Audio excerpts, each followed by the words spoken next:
छोटे से जीवन में हम अपने परिवार को साधते हुए परिवार के साथ में सब कर्म करते करते करते करते भगवान की भक्ति को भी धारण करें।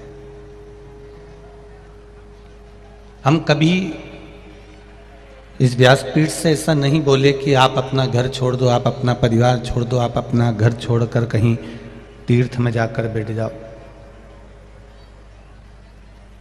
या कहीं एकांत में जाकर बैठ जाओ। ये कभी इस व्यासपीठ से नहीं कहा। इस व्यासपीठ से कहा परिवार में रहो, घर में रहो, कुटुंब में रहो, सबके साथ रहो और सबके साथ रहकर भगवान की भक्ति को करो। परिवार भी संभालना है, घर भी संभालना है, काम धंधा भी करना है, बिजनेस भी करना है, सब कुछ करना है। पर उसके साथ साथ एक लोटा जल देवाधिदेव महादेव को भी चढ़ाना। सब चीज करते करते, कार्य करते करते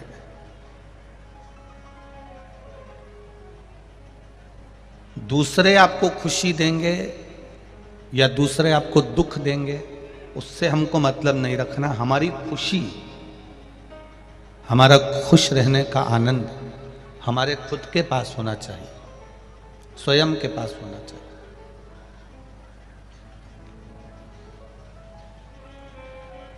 अपने लाइट का खटका, तो लाइट का जो खटका होता है, ऑन ऑफ होता है, लाइट जलती है, बंद होती है, पंखा चालू होता है, बंद होता है। ये लाइट का जो खटका है तुम अपने घर में लगाते हो, अपने कमरे का, कि दूसरे के घर में लगाते हो?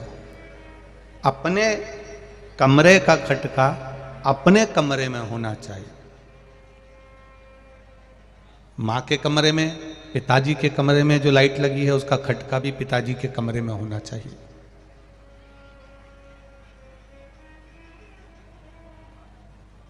अपने कमरे का खटका, स्विच खटका अपने कमरे में हो, भाई के कमरे का खटका, स्विच भाई के कमरे में हो। क्योंकि अगर हमने अपना स्विच, अपना खटका पिताजी के कमरे में लगा दिया या पिताजी के कमरे का खटका अपने कमरे में लगा लिया तो उसका कोई लाभ नहीं होगा। जब उनको चालू करना है तब वो चालू कर लें, जब उनको बंद करना है वो बंद कर लें।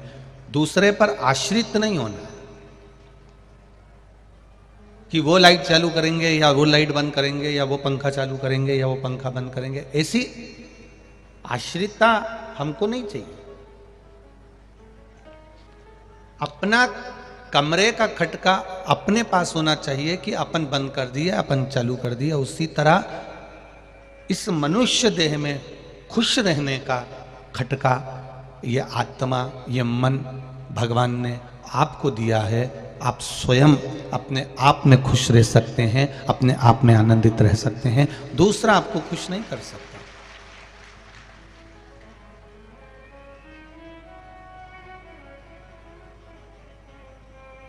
अपने आप में अपने को आनंद में रहना पड़ेगा, अपने आप में अपन को खुश रहना पड़ेगा।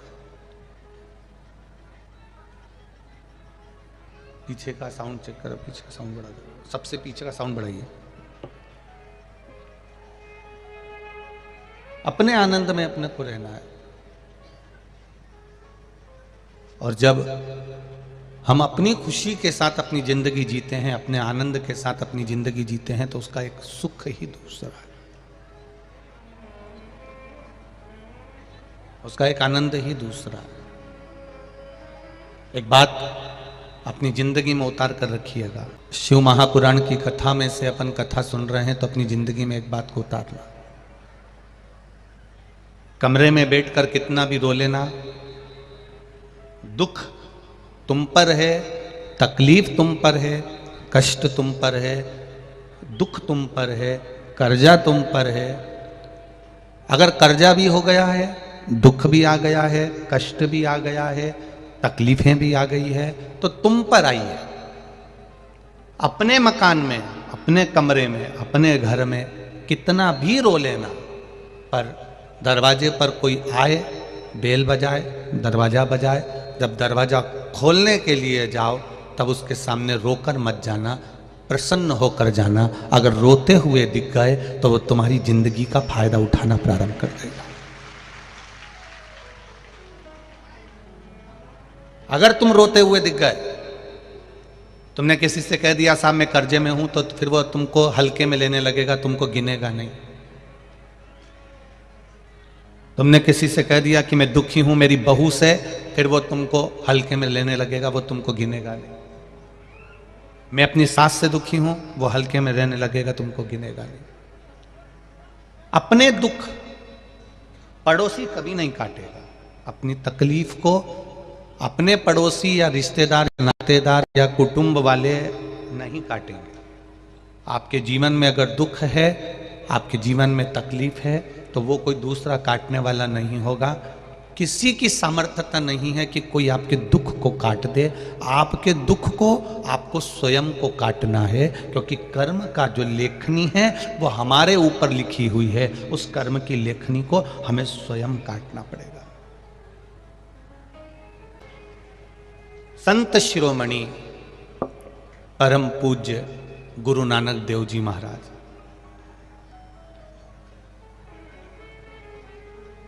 संत शिरोमणि परम पूज्य गुरु नानक देव जी महाराज से बाले ने एक बार कह दिया कि गुरुदेव आप कहते हो कि सर्वस्व परमात्मा है, हर जगह पर ईश्वर है। हाँ, पर वो दिखता तो है ही नहीं। परम पूज्य संत शिरोमणि, संतों में संत आनंद कराने वाले गुरु नानक देव जी से बाले ने पूछा, आप कह रहे हो कि परमात्मा सब दूर है, तो वो दिखता क्यों नहीं, नजर क्यों नहीं आता?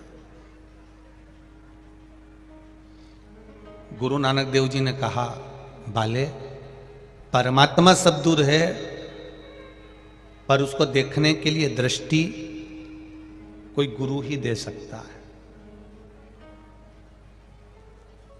कभी प्रैक्टिकल करना, आपके पास में कितनी धूल उड़ रही है, आपके पास में छोटे छोटे कण इतने उड़ रहे हैं, इतने घूम रहे हैं कि आप अंदाजा नहीं लगा सकते। आपको दिख रहे हैं क्या? नहीं दिख रहा है। आपके पास में कोई कांच हो, उस कांच को धूप में से अपने पास में से कहीं रोशनी करना, और उस धूप की रोशनी के बीच में जो कांच और धूप के बीच में जो जगह मिले, उसमें देखना आपको वो छोटे छोटे कण उड़ते हुए नजर आएंगे। आते कि नहीं आते? कभी कभी आपने बच्चों के साथ में देखा होगा, बच्चे लोग जब वो कांच की रोशनी करते हैं तो उसमें वो छोटे छोटे कण नजर आ रहे हैं।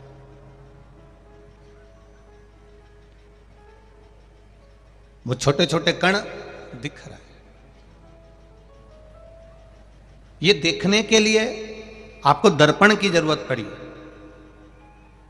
परमात्मा को देखने के लिए, परमात्मा सर्वस्व विराजमान है, हर जगह जगह बैठा हुआ है, हर चप्पे चप्पे में है, हर पशु पक्षी जीव में परमात्मा बसा हुआ है। इसको देखने के लिए आपको गुरु जो नेत्र देगा, जो दर्पण देगा, उस नेत्र की जरूरत पड़ती है। और वो नेत्र बाले को संत शिरोमणि श्री गुरु नानक देव जी ने दिया। बाले को अभी भी विश्वास नहीं हुआ, तो गुरु नानक देव जी ने कहा, ये कबूतर ले जा, इस कबूतर को लेके जा, कहीं ऐसी जगह पर इसको समाप्त करना जहां कोई इसको ना देखे। बाले कबूतर लेकर गया, जंगल में पहुंचा, वहां पर उस कबूतर को मारने वाला था। इतने में उसको लगा कि वृक्ष देख रहे होंगे, कोई देख रहा है, तो वहां से आगे गया तो कहा पक्षी देख रहे होंगे, और आगे गया तो सोचा आसमान देख रहा है, और आगे गया तो कहा जल देख रहा है। बाले उस कबूतर को वापस लेकर आ गया। गुरु नानक देव जी से कहा, गुरुवर आप सत्य कहते हो, कण कण में परमात्मा समाया हुआ है, वो सर्वस्व है, क्योंकि दृष्टि से वो नजर आ गया। उस बाले की दृष्टि में गुरु की दृष्टि समा गई थी, गुरु नानक देव जी की दृष्टि समा गई थी, तो उसको सब में एक नजर आ रहा था, सब में परमात्मा नजर आ रहा था, सब में ईश्वर नजर आ रहा था।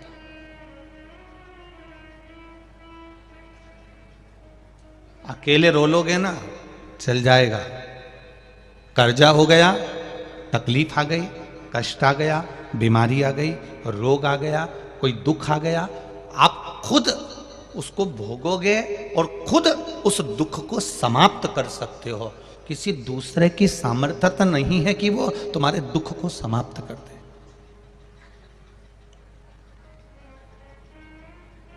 कोई दूसरा तुम्हारे दुख को समाप्त नहीं करेगा।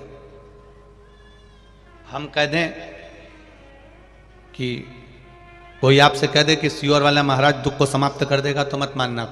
दुनिया में कोई ऐसा महाराज नहीं जो तुम्हारे दुख को समाप्त कर दे। अगर कोई ढोंग करे, प्रपंच करे, छल करे तो वो उनका वो जाने, पर किसी की सामर्थ्यता नहीं है कि कोई तुम्हारे दुख को समाप्त कर दे। तुम्हारे दुख को तुम्हें स्वयं समाप्त करना पड़ेगा। जब हम अपने कर्म को करते करते करते करते भगवान को समर्पित होकर करेंगे तो भगवान उस कर्म का फल देना प्रारंभ करेगा और फिर धीरे धीरे दुख कटना प्रारंभ हो जाएगा। किसी की सामर्थ्यता नहीं। और ये ढोंग प्रपंच में फंसना भी मती, अंधविश्वास में जाना भी मती। किसी ढोंग प्रपंच और अंधविश्वास की ओर मत जाना। कोई कह दे तुमसे कि मैं तुम्हारा दुख काट दूंगा, कोई कह दे मैं तुम्हारी तकलीफ काट दूंगा, कोई कह दे मैं तुम्हारे लिए ऐसा कर दूंगा, और कहीं का ऐसा संत मिल जाए या कहीं का ऐसा बाबा जोगी मिल जाए या कहीं का ऐसा व्यक्ति मिल जाए जो तुम्हें गड़ा हुआ हंडा निकाल के दे दे, धन निकाल के दे दे, और उसकी चक्कर में मत आ जाना, नहीं तो तुम्हारा रखा रखाया धन भी उसके चक्कर में पूरा समाप्त हो जाएगा।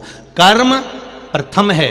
गुरु नानक देव जी ने वे कर्म की प्रधानता बताई, भगवान कृष्ण ने कर्म की प्रधानता बताई, महावीर स्वामी ने कर्म की प्रधानता बताई, गौतम बुद्ध ने कर्म की प्रधानता बताई, हमारे राम जी ने कर्म की प्रधानता बताई। यहां तक मेरे शंकर भगवान भी नित्य प्रति कहते हैं कर्म करोगे तो फल मिलेगा जरूर। आप कर्म करिए, उस कर्म से पीछे मत हटो। जब कर्म की ओर अग्रण्य बढ़ते चले जाओगे तो सुख मिल जाएगा। कोई तुमसे कह दे कि तुम यहां बैठ जाओ, मैं तुम्हारे लिए ये कर दूंगा, तुम्हारे लिए वो कर दूंगा, नहीं नहीं। श्रीमद् भागवत कथा को अच्छे से सुनो। श्रीमद् भागवत कथा को अच्छे से सुनिए। उस भागवत कथा में क्या लिखा है। राजा परीक्षित को श्राप लग गया 7 दिन मरने का। 7वें दिन राजा परीक्षित को मरना है, और राजा परीक्षित 7वें दिन मरने वाले थे, और चलते चलते चलते चलते उनको 350 ऋषि मिले। कोई ने कहा हम ये करवाएंगे, कोई ने कहा हम ये करवाएंगे, कोई ने कहा हम ये करवाएंगे, हम तुझे बचा लेंगे, हम ये कर देंगे, हम वो कर देंगे। पर राजा परीक्षित किसी के चक्कर में नहीं आया। तब आखिरी में 350 ऋषि के बाद में 351वें नंबर के ऋषि मिले श्री सुखदेव जी महाराज। उनने ये नहीं कहा कि राजन मैं तुझे बचा लूंगा, उन्होंने ये नहीं कहा कि तू बच जाएगा, तुझे श्राप लगा है, तू मरेगा, 7वें दिन ही मरेगा, ये पक्का है। पर इतना जरूर कह सकता हूं कि तू अगर 7 दिन बैठकर मेरे पास सत्संग कर लेगा, कथा सुन लेगा, भजन कर लेगा, तो 7 दिन तू भगवान की भक्ति में डूब जाएगा। तो ये पक्का है कि तुझे सांप भी डसेगा तो दर्द नहीं होएगा, भय नहीं होगा, तकलीफ नहीं होगी, कष्ट नहीं होगा। सुखदेव जी ने यह नहीं कहा कि मैं 7 दिन में तुझे बचा लूंगा।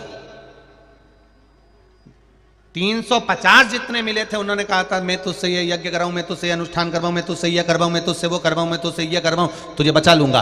पर सुखदेव जी ने कहा मृत्यु अगर आ गई है तो 7 ताले में भी बंद हो जाएगा, तो भी तुझे मरना तो पड़ेगा, पक्का है।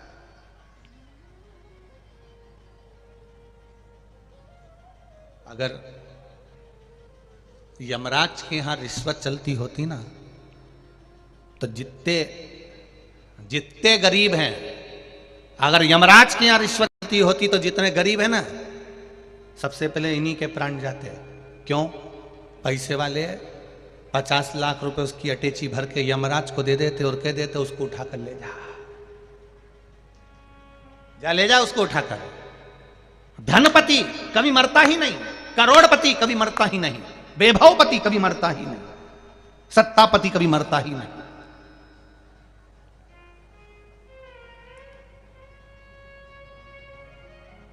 उसने वैभव भी दिया, सत्ता भी दी, धन भी दिया, जन्म भी दिया, तो उसने मृत्यु भी दी है, मौत से पीछे नहीं हटा। भारत के कितने बड़े बड़े संत हुए, कितने बड़े बड़े साधु हुए, कितने बड़े बड़े तपस्वी हुए, और भारत में कितने बड़े बड़े वीर हुए, भारत में कितने बड़े बड़े योद्धा हुए, क्या वो नहीं मरे? मृत्यु तो आई। धन इकट्ठा कर लेते और कह देते यमराज तू लेकर चले जा, मैं नहीं मर रहा।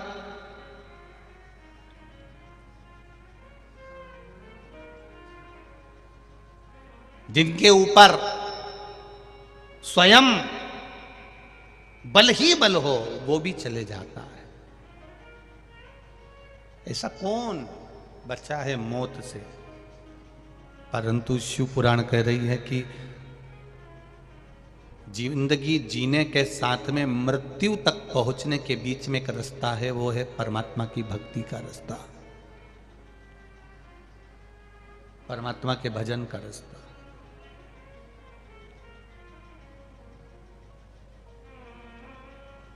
एक पैसे वाला व्यक्ति मरता है, कोई करोड़पति व्यक्ति मरता है, कोई धनपति व्यक्ति मरता है, तो मरने के बाद उसका स्टेचू, उसका पुतला कभी चौराहे पर नहीं लगता। बोलो रे जम के लगा। कोई करोड़पति मर गया, धनपति मर गया, कोई वैभवपति मर गया, खूब पैसा उसने कमाया और उसका पुतला, हाँ कोई लालच में लगा दे चौराहे पे तो बात दूसरी है। धनपति का पुतला कभी चौराहे पर नहीं लगता। पुतला चौराहे पर उसी का लगता है, भले उसके पास में पैसा नहीं था तो भी जंगल में रहकर छोटी छोटी बच्चियों को, गरीब बेटों को, गरीब बेटियों को, साधारण परिवार को अपने पैसे से छोटा सा स्कूल का निर्माण करा, बच्चों को पढ़ाना चालू करा। 10 बच्चों को पढ़ाकर उसने इंजीनियर बना दिया, 50 बच्चों को पढ़ाकर डॉक्टर बना दिया। धनपति ने खुद की तिजोरी भरी है और एक संत स्वभावी साधारण से साधारण व्यक्ति जब किसी दूसरे के प्रति परमार्थ का कार्य करता है तो चौराहे पर पुतला उसका लगा दिया जाता है कि इसने हमारे राज्य में, हमारे नगर में, हमारे क्षेत्र में एक अच्छा काम किया है, कोई श्रेष्ठ कर्म किया, कोई अच्छा कार्य किया।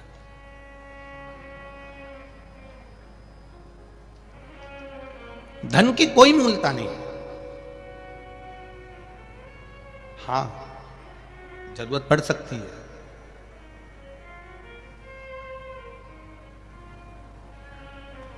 पर वो जरूरत पड़ने पर दुनिया का कोई व्यक्ति आपको अपनी तिजोरी का माल नहीं देगा। छत्तीसगढ़ में ऐसा होता हो तो बात दूसरी है कि आपका कर्जा पड़ोसी चुका देता हो। चुकाते हैं छत्तीसगढ़ में? अरे बोलो तो जम के, कोई नहीं चुकाता। सगा भाई भी जब तुम्हारा कर्जा हो जाएगा ना तो खूब ज्ञान की बातें कहेगा, पर तुम्हारा कर्जा नहीं चुकाएगा। रिश्तेदारों की भले फैक्ट्रियां चल रही होगी, रिश्तेदारों के भले बहुत गाड़ियां चल रही होगी, पर तुम्हारा कर्जा चुकाने वाला कोई रिश्तेदार नहीं आएगा। कर्जा चुकाना किसको है? तुमको खुद को मेहनत करना पड़ेगी, तुम्हें स्वयं को आगे बढ़ना पड़ेगा, खूब परिश्रम करना पड़ेगा, भगवान का भजन करना पड़ेगा, उसके आश्रित होकर कार्य करना पड़ेगा, तब वो फल देगा। फल देगा तब आपका कर्जा चुकेगा। किसी की सामर्थ्यता नहीं कि कोई चुका दे।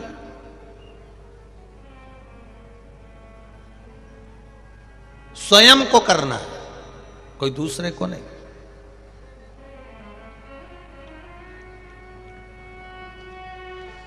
हमारे कर्म का भोग अगर ऐसा होता कि आपके कर्म का भोग दूसरा भोग लेता तो सबसे पहले राम जी महाराज की कथा ही नहीं आती। सीता जी ने एक चिड़िया को कैद में रखा था तो माता जानकी जी को कैद में रहना पड़ा। चिड़िया गर्भ से थी तो उसको पति से अलग रहना पड़ा था, तो जानकी जी को भी गर्भ धारण कर कर पति से अलग रहना पड़ा था। बाली ने छुपकर, भगवान राम ने छुपकर बाली को मारा था। कृष्ण अवतार में वो बाली जरा नाम का व्याघ्र बनकर भगवान कृष्ण को मार देता है। ये कर्म का खेल है जो आपको खेलना है। अगर आज आपको बहुत अच्छा भोजन मिल रहा है, घर में सोने के लिए डनलप का गद्दा मिल रहा है, कमरा मिल रहा है, मकान मिल रहा है, सुख मिल रहा है, कुछ अच्छा प्राप्त हो रहा है, तो ये आपके कर्म के अनुसार प्राप्त हो रहा है। आपने जो भजन किया, आपने जो शिव मंदिर में 1 लोटा जल चढ़ाया, कई लोग कहते हैं शिव मंदिर में 1 लोटा जल चढ़ाने से क्या होता है। हम कहते हैं ये जैसे शंकर भगवान पर 1 लोटा जल चढ़ता है, शिव जी के ऊपर लगा हुआ चंदन धुल जाता है, शिव जी पे चढ़ा हुआ चावल धुल जाता है, शिव जी पे चढ़ी हुई बेलपत्र धुल जाती है, शिव जी पर लगा हुआ दही धुल जाता है, शिव जी पे लगा हुआ घी धुल जाता है। एक लोटा जल जब आप शंकर जी पे चढ़ाते हो तो चंदन जल से धुल जाता है। उसी तरह हम तो शिव जी पे जल चढ़ाते हैं तो उनका चंदन धुलता है, शंकर जी को जल चढ़ाते हैं तो हमारी कर्म में जो दुख की लाइन है वो भी धुल जाती है, शिव को मात्र जल चढ़ा देने से, केवल जल समर्पित कर देना।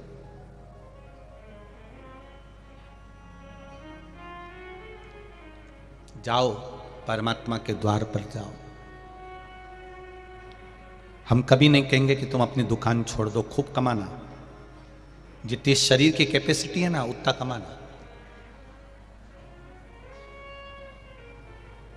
प्रतिदिन मोबाइल खोलोगे ना,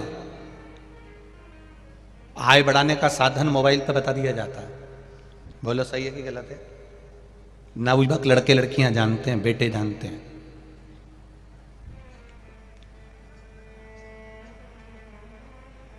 रोज गूगल पर, फेसबुक पर, इंस्टाग्राम पर आय बढ़ाने का साधन बताया जाता है।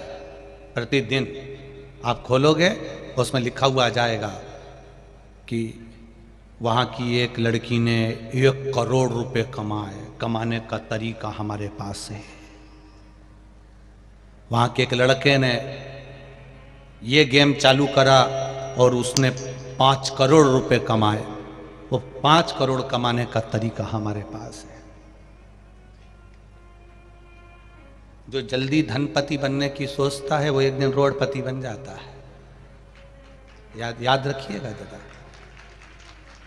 हमारे पास फेसबुक खोलोगे, इंस्टाग्राम खोलोगे, यूट्यूब खोलोगे, गूगल खोलोगे, व्हाट्सएप खोलोगे, उसमें कमाने का तरीका, आय बढ़ाने का तरीका तो दुनिया के लोग बता देते हैं, पर किसी दुनिया के लोगों से पूछना साहब, आय तो बढ़ रही है पर आय के साथ में हमारी उम्र बढ़ती चली जा रही है, इस उम्र को रोक दिया जाए और आय बढ़ाई जाए, कोई तरीका हो तो बता देना। वो तरीका वो गूगल और व्हाट्सएप और फेसबुक और इंस्टाग्राम पे नहीं मिलेगा।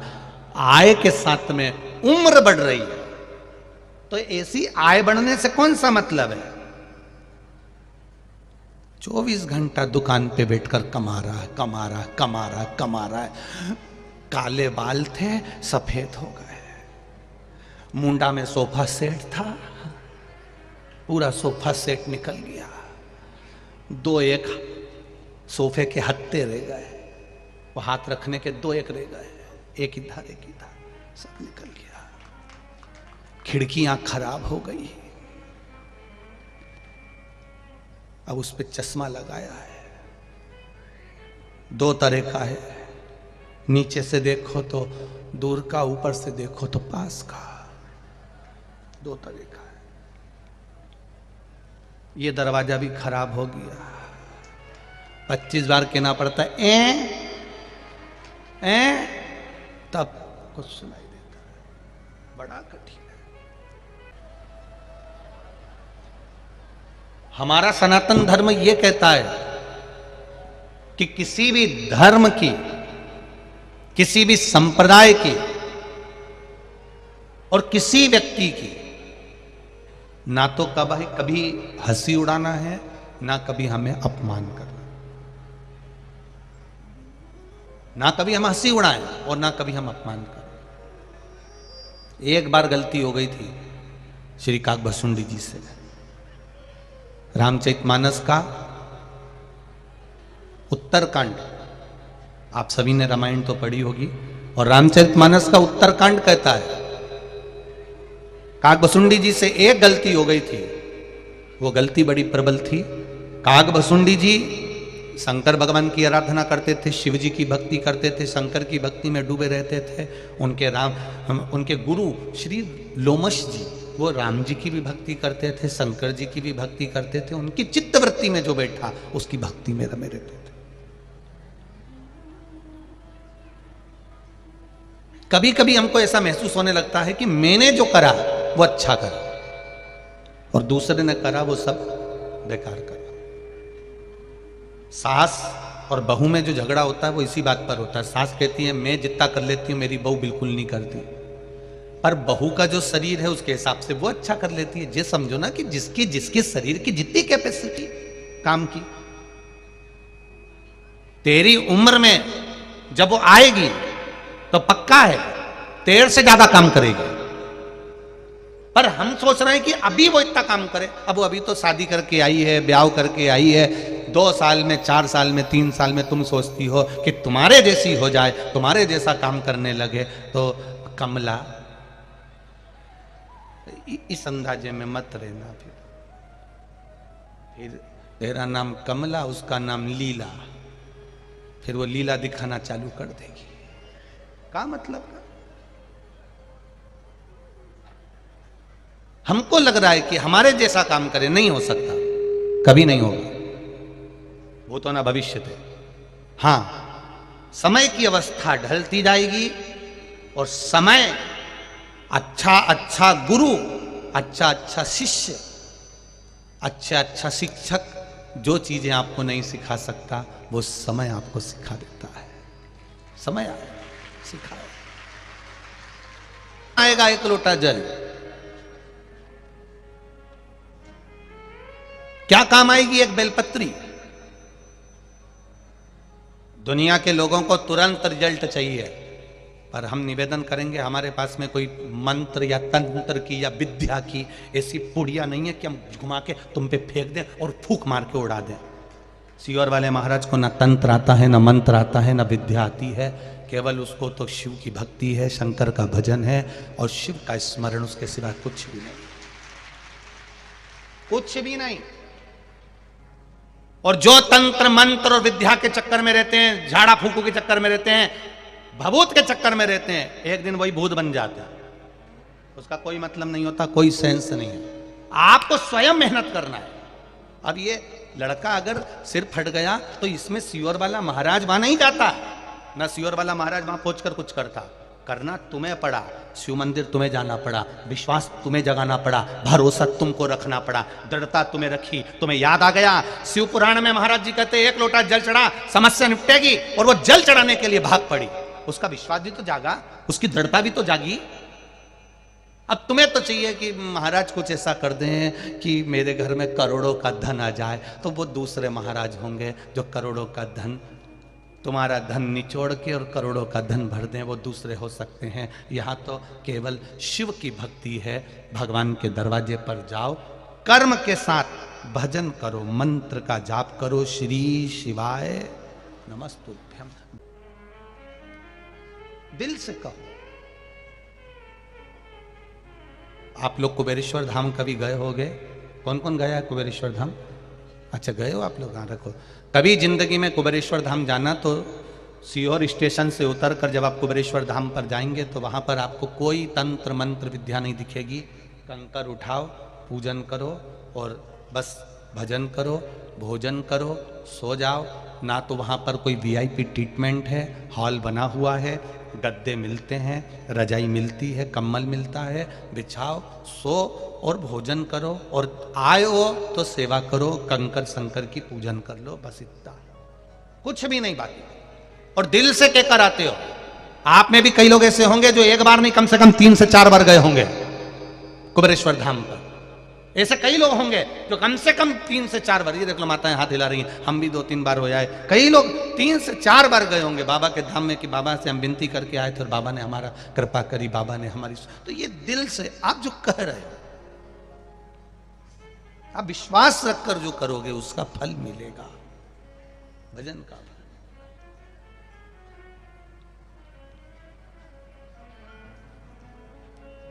कोई ढोंग नहीं, कोई पंच नहीं, कोई अंधविश्वास नहीं, केवल शिव है।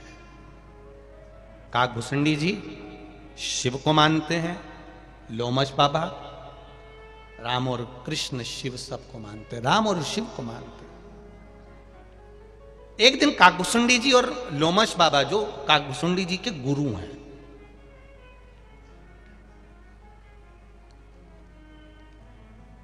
काकभूषणी जी को गुस्सा आ गया कि मेरे गुरुजी तो राम जी का भी भजन करते हैं, शंकर जी का भी भजन करते हैं,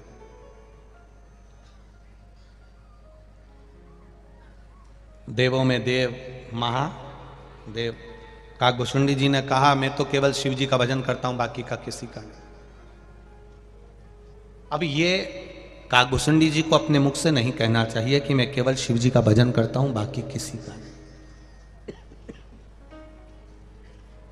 क्योंकि हमारा सनातन धर्म कहता है किसी भी धर्म की हंसी नहीं उड़ाना, किसी संप्रदाय की हंसी नहीं उड़ाना, किसी व्यक्ति की हंसी नहीं उड़ाना।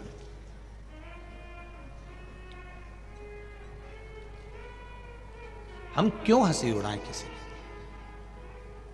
कोई आंख से बेकार है, कोई जिह्वा से बेकार है, कोई श्रवण शक्ति से बेकार है, कोई हाथ से, कोई पांव से अगर विकलांग है, कोई शरीर से बहुत मोटा है, कोई बहुत दुर्बल है, कोई की बुद्धि कम है, कोई में बहुत ज्यादा बुद्धि है, तो हम क्यों हंसी उड़ाएं? किसके लिए? साइया सब में रब देखिए, साइया सब में रब देखिए, रूप एक है, रब अनंत है, अनेक है। उसका स्वरूप अलग अलग है। वो रब मेरा बाबा, मेरा भोलेनाथ, मेरा शंभू, मेरा त्रिकालदर्शी, मेरा कैलाशी किस किस रूप में आता है इसका कोई भरोसा कहीं नहीं है।